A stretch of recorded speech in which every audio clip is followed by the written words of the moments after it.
PTI के एहतजाज के सिलसिले में जिला रावलपिंडी में 110 से ज्यादा कारकुनों को हिरासत में ले लिया गया है।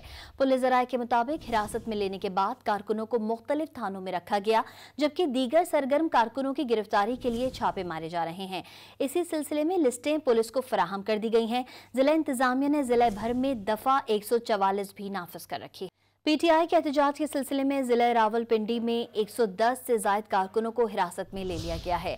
पुलिस जराये के मुताबिक हिरासत में लेने के बाद कारकुनों को मुख्तलिफ थानों में रखा गया, जबकि दीगर सरगर्म कारकुनों की गिरफ्तारी के लिए छापे मारे जा रहे हैं। इसी सिलसिले में लिस्टें पुलिस को फराहम कर दी गई हैं।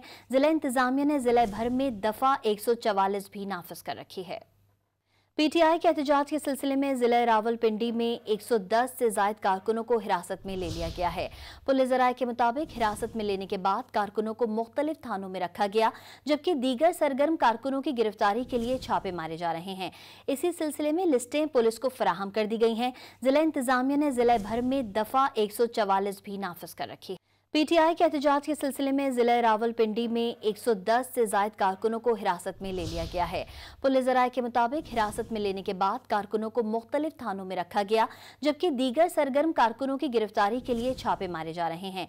इसी सिलसिले में लिस्टें पुलिस को फराहम कर दी गई हैं। जिला इंतजामिया ने जिला भर में दफा 144 भी नाफिज कर रखी।